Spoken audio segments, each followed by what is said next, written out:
Bandai's Movie Monster series, King Ghidorah 1964, poster color version, phantom color version, whatever you want to call it. This is a premium Bandai exclusive. Let's talk about it.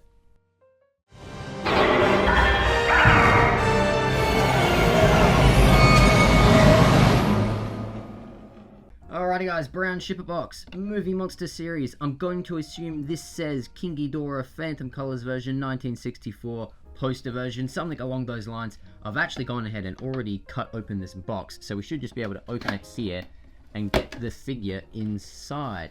There's our figure, guys. Let's take him out of the box and let's drop our very nice, very blue looking King Ghidorah. He is not going to stand until I fix him. There we go, guys. Okay, let's get him out of this plastic prison, out of this cardboard little bag. The blue on this thing is actually very, very nice. It's a lot bluer than what I was thinking it was going to be. And here we go, guys. King Ghidorah, there's the tag there. I'll adjust the camera in just a second, but there you go. There's your initial unboxing. Alrighty guys, taking a close look at that tag before we actually put the sleeves on it. As you can see, Bandai Movie Monster series, King Ghidorah 1964. I'm going to assume that says poster color version or concept color, whatever you want to call it. There we have it, inside of the tag, nothing special there. And then the back of the tag, just your standard Movie Monster series fare. Alrighty guys, taking a close-up look of King Ghidorah here, we can see that this figure looks absolutely fantastic. If you couldn't already tell, the major difference from this Ghidorah compared to pretty much any other Ghidorah that you would have is blue.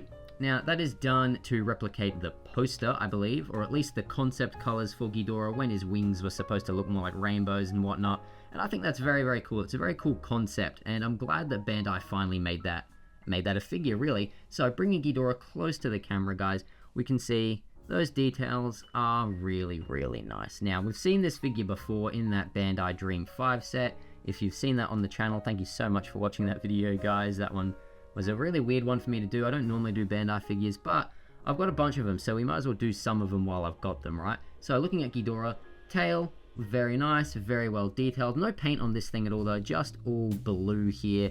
Same with the legs very nicely detailed, but not really any paint until you get to the toes. So taking a look at Ghidorah's toes there, they don't look terrible. Maybe they could have used a little bit more paint. Same with the chest as well, guys. Again, perfectly detailed, but that gold spray is just a little bit lacking on the chest.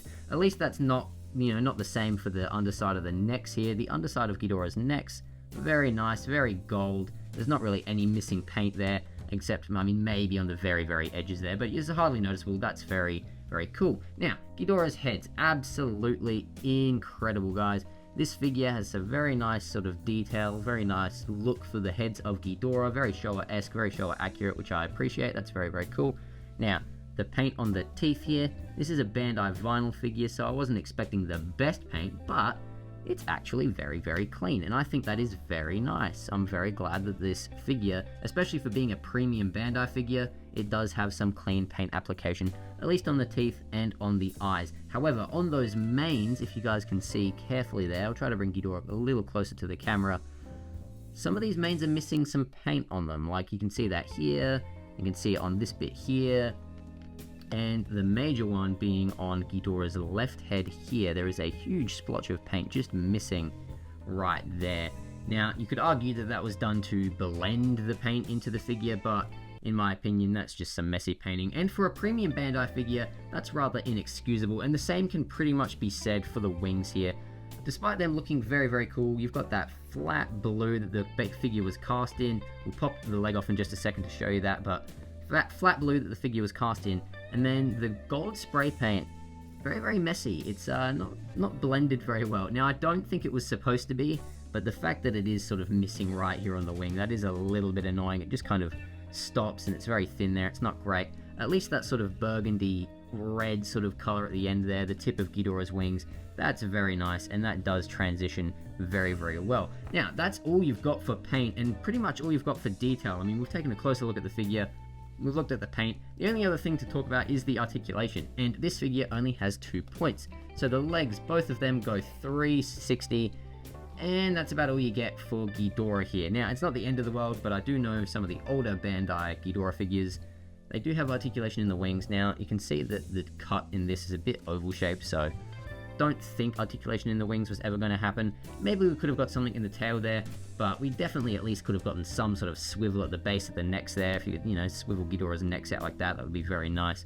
Maybe even a swivel at the head, but that's alright. So, for a premium Bandai figure, it's good, but it doesn't really add too much on top of the standard that comes in that, well, I guess that sort of premium set itself, the Dream 5 set. So it's definitely an expensive Ghidorah 64 figure to get your hands on at the moment if you want the mold. But overall, I'm pretty happy with this. I think it's cool. I think it's going to look good on the shelf. I do wish those wings were flared out just a little more. But besides that, I'm pretty happy with it. Now, let's do some comparisons with that other Ghidorah figure. Now, our poster color version King Ghidorah here is just a repaint of the Bandai King Ghidorah that we recently looked at on the channel that came in that Bandai Dream 5 box set. As you can see, the major difference between the two is the color scheme. So, our new King Ghidorah here, based off of the posters, and our old one here, just based off of your standard King Ghidorah. I say old, but they're both relatively new figures. Now, interestingly enough, something that I find very, very cool, the gold used on both figures is the exact same, so they don't actually clash that much, and I think that is very, very nice. And this also serves as your quick size comparison. So there's one, and we'll do another one real quick as well. Let's bring out another figure from that Dream 5 set. As we can fit them in frame, guys, I figured why not bring out Ghidorah and Mechagodzilla from that Bandai Dream 5 box set. Let's do just another quick comparison as well before we move on. And here's our King Ghidorah compared next to the Gemstone Gigan Rex and the Gemstone Godzilla. Alrighty guys, that about wraps it up for today's video. A little bit of a short one, but that's alright. Let me know down in the comment section below, what do you guys think of this figure? Does it deserve that premium Bandai label, or is this just another sort of lazy repaint? Let me know down in the comment section below. I've been Timecards Down Under, and I'll catch you all in the next video.